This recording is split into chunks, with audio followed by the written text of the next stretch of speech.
Hello, and welcome to this presentation on Addie, the instructional design process. My name is Beth O'Yarzin, and I have a PhD in instructional design and technology from Old Dominion University, a Master of Science in instructional technology from UNCW, and a Bachelor of Arts in Mathematics Education, also from UNCW. I've been teaching for 21 years, and I began my career as a high school mathematics teacher for 9 years, an instructional designer at UNCW for 11 years, and now I am a clinical assistant professor of instructional systems technology at UNC Charlotte. At the conclusion of this tutorial, you will be able to apply the Addie process to design instructional materials. Addie stands for Analyze, Design, Develop, Implement, and Evaluate.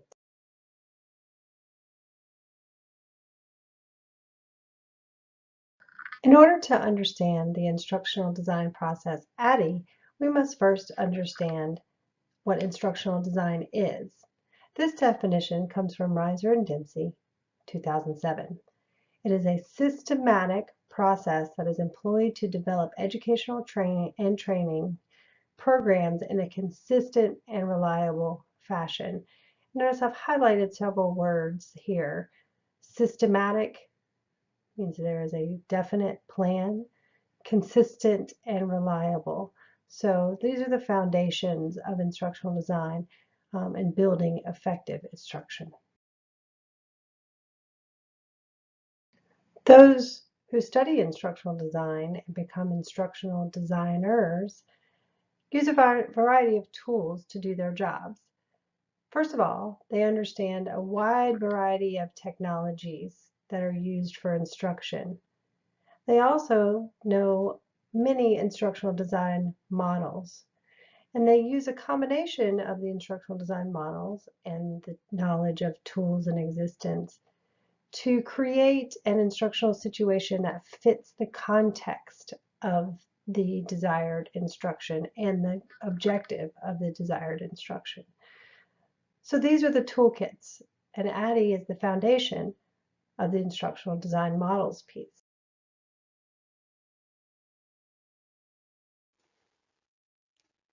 Let's take a closer look at Addie and each stage. Analysis is the stage in which you analyze the context of the instruction. This means what resources are available, what technology is available, what the learning environment is. Is it a classroom? Is it online?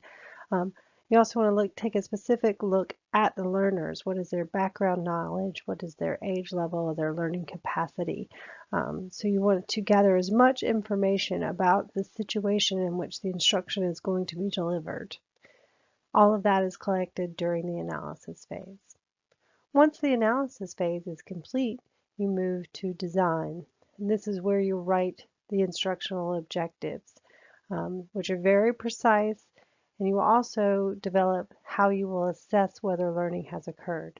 So you do the beginning and the end, the objective and the assessment. Then you pick the instructional strategy, which is the middle, and how the instruction will be delivered. This is where you choose what media you will use, what instructional methodology you will use. So this is the blueprint of the instruction. Next is the development phase. This is where you take the blueprint that you created in the design phase and you develop all the materials that you will need. So if you had a worksheet that you wanted to use, you would develop that worksheet. You would develop the assessment instrument, all the questions you would use for that. So any PowerPoint, any video, anything that you need to develop happens during the development phase, but it should all have been planned out in the design phase. Next, you move to implementation. So this is where you deliver the instruction on a test audience or a real audience. And then the evaluation phase, which is where you assess whether the learners have gained the knowledge that they were supposed to gain, but you also assess whether the instruction was effective. So in order to revise for the next implementation. There's two types of assessment. There's formative and summative. That's why the arrows go all the way down the side, so you can evaluate at every single stage of the process. It appears linear, but it can actually be circular. Any evaluation can happen at every phase. And you could also work backwards. You could start from evaluation if you have been given instructional materials and move back to edit them. So that's why the arrows are sort of all over the place. These three links go to 3 articles or chapters that are specifically applying the Addie instructional systems design process to the healthcare situations. The first one is Improving Patient Safety by Instructional Systems Design, and you can read the abstract here or click on the link to access the full article. The second one is Online Applied Learning and Nursing Education, written by UNCW's own Dr. Gaza and myself. And this is a book chapter in which we detail an assignment that we designed for a nursing leadership and management course where they had to interview them for a job in leadership and management. Through video because it was an online course. And so this chapter goes through how we used Addie to design that particular assignment. And then this one is using Addie to develop online continuing education courses for nurses.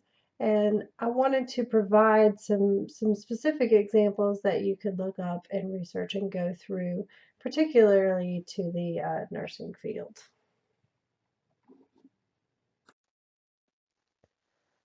For the last part of this presentation, I wanted to show you some other instructional design models and explain why Addie is the basis of all instructional design models.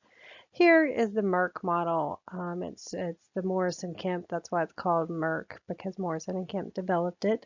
But if you look at the steps in the process, you can see the Addie process is still there. So in the beginning, at the top center circle, it says instructional problem. So you want to figure out what the instructional problem is, which is similar to analysis. Let me see this one right here. Okay. And then you want to analyze the learner characteristics. So that's sort of like part of the analysis phase, and then task analysis as well. So all of these are part of analysis. Then let's use a different color. Then in design, you use instructional objectives, content sequencing, instructional strategies, design the message. Okay.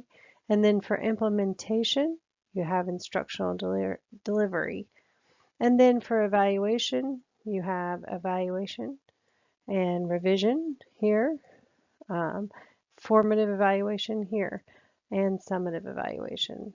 And so Addie is still represented in this particular, although this one has a lot more detail, the Addie phases are still represented. The Dick and Carey model, again, this one has arrows because you could jump in at any different places, but let's see if the Addie is represented here too. It says needs, identify the needs and goals, instructional analysis, and learners and contact analysis. So that's your analysis phase. And then you write performance objectives, develop the instruments, the instructional strategy, the instructional materials, and the evaluation model. So this is your design and develop sort of together. And then you want to implement, and then you want to do evaluation. So they don't have implement exactly represented, but you assume that the instruction is going to be delivered. But still, it does have the Addie represented mostly. Lastly, this is an Assure lesson plan model, and the same thing here. It has analyze learners and state the objectives. You select media methods or materials, and then you utilize them, which means you implement, and you require learners to participate, and then you evaluate and revise. So although the steps look a little bit different for different models, and they apply to different situations, Addie is still the basis of many of the instructional design models. out there. Now that you understand more about the Addie process, you might be asking yourself how you would use this as a nurse educator. And there are several ways you could use this process in designing instructions for nurses. You might design an online, a hybrid, or a face-to-face course or professional development course for nurses. And you could use this process to help design any of those. A lot of places have instructional designers available, but some places do not. And so if there's not an instructional designer available for consultation or for development assistance, you have some knowledge of this process to do it on your own. Thank you for viewing this tutorial, and I hope it was informative. If you have any questions, feel free to email me at beth@oyarzen.net.